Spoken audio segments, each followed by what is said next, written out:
Hi everyone, Fenris Models here, and today I will be showing you how I built and assembled this When Worlds Collide diorama in 1/24th scale.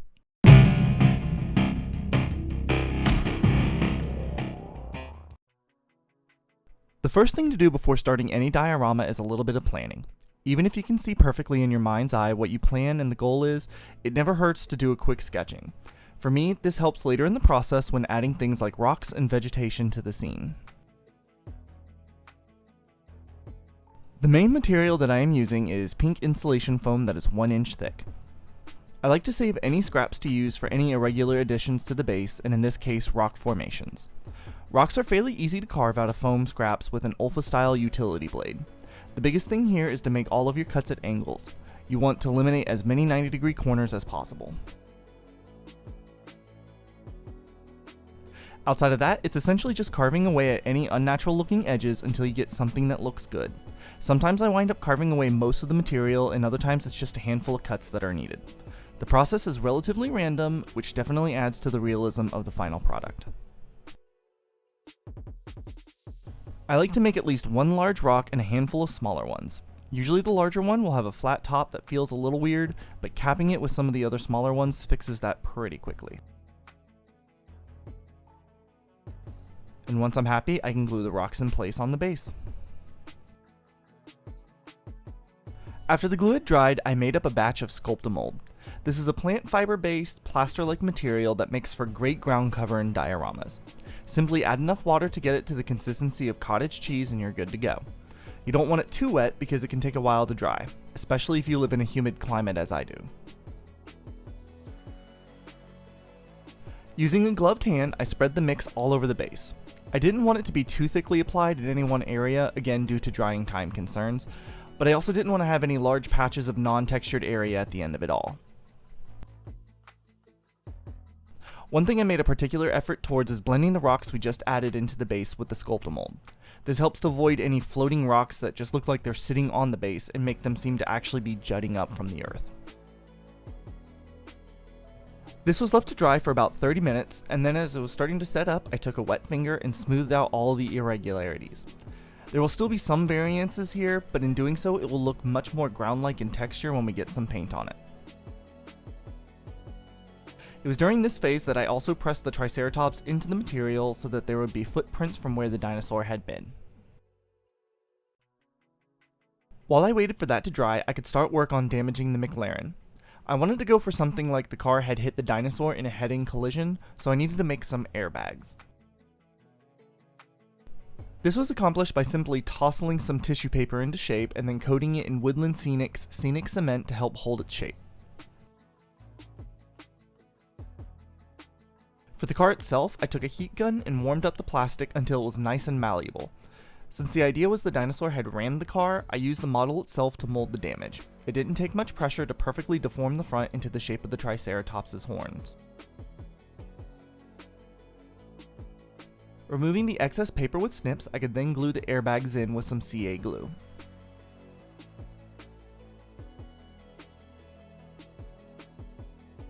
To model the damaged windshield, I took a drill bit and a pin vise and drilled a hole into the clear plastic. Snips were then used to cut out portions of the plastic, cracking it along the way.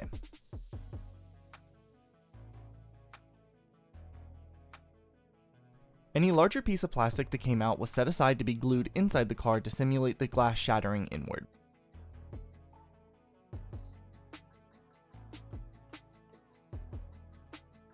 The same process was done to the glass covering the headlights. I also snipped and bent the axle of the driver's side wheel to simulate some suspension damage. Once the Sculpt-a-Mold had fully dried, I could begin painting the base. This process is identical to the process I used for the Triceratops' base. To start, everything received a coat of Folk Art Nutmeg 944. When painting over Sculpt-a-Mold, you have to be careful to make sure that you get your color into all the nooks and crannies of the stuff. It has a propensity to absorb paint, and if you aren't careful, you can wind up with a bunch of little white spots all over the place where the paint just never took. I was much more concerned here with getting paint on everything than I was about even coverage and full opacity. Not only did I run out of paint in the middle and had to stretch what was there, but I also would be applying some washes and dry brushing next. All the variation in color, as subtle as it is, makes the ground feel much more realistic. Before I started the washes as a whole, I applied a little Reichland flesh shade to the dino footprints to help draw the eye to them, as well as make them look fresh and recently made. Sand was also applied to the base and locked in with some scenic cement to add a little more variation.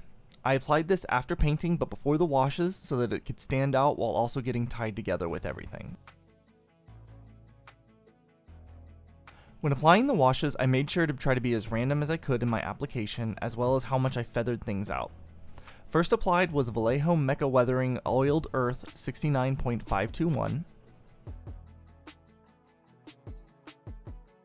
followed by Vallejo Game Ink Sepia 72.091,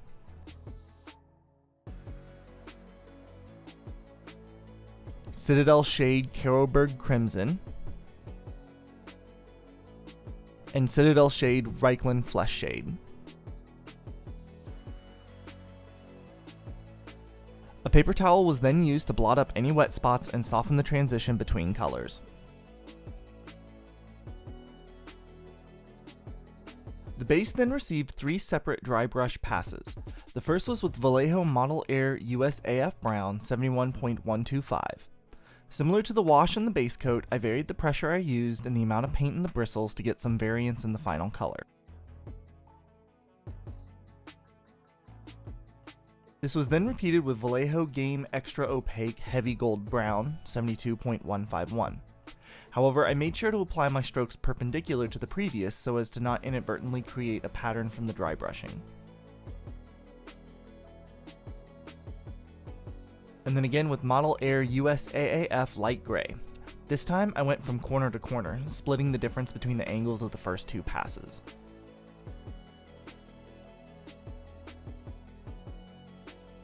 After, I hit the footprints once more in some Reichland Flesh Shade to bring them back out.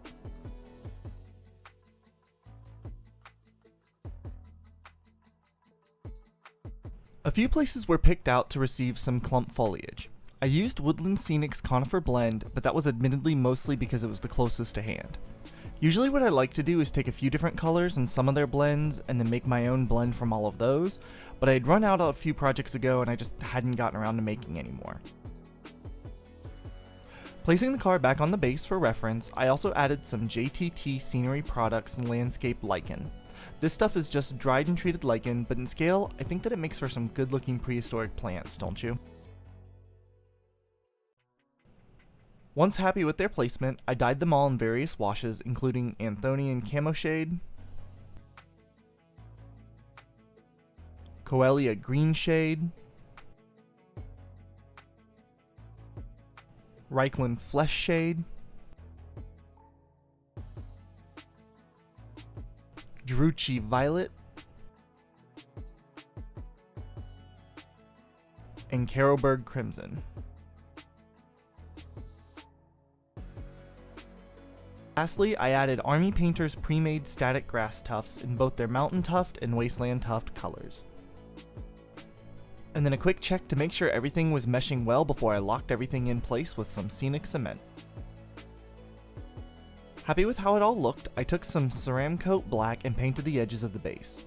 Normally I'd put a balsa veneer on these first, but the stuff that I have was too thin for this application and would have warped with the glue, something I wasn't really ready to deal with. I can always add some in the future if it bothers me too much. The last thing to do before fixing the models in place was to paint on the piece's title and my signature, and we can call this one complete.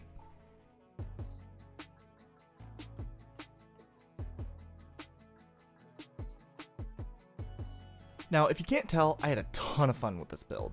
I got to try some new things, like wrecking that McLaren. I didn't expect it to go so well, and to be so easy to achieve a halfway decent look. Overall, I am very pleased with this one. Now, the original plan for this was a little different. I had wanted to include 2 Machine and Krieger kits to have it be more of a past, present, future type thing, but when I cut the foam to fit in my display cabinet, I realized that I was just not going to have the room to do so. And I think that this is a very important part of modeling, especially for dioramas. You have to know when to cut things out and when to say that things are good enough. And really that goes for any creative endeavor. I can't get over how this came out though. Way better than I was hoping it would. It's probably going to be my favorite diorama for a while. But what did you think? What could I have done even better? I hope I didn't crush too many sensibilities with the McLaren, though in full transparency I did buy the kit knowing this was going to be its ultimate fate, so maybe that makes things better? Anyway. Thank you to my gift set tier patron Calibear. And thank you for watching. I hope you enjoyed this build as much as I did, and again, I'd love to hear your thoughts on this below. Don't forget to like and subscribe and all of that, and if you want to see more of my content, how about checking out either of the 2 videos for the full builds of these kits. In the meantime, stay safe and keep modeling.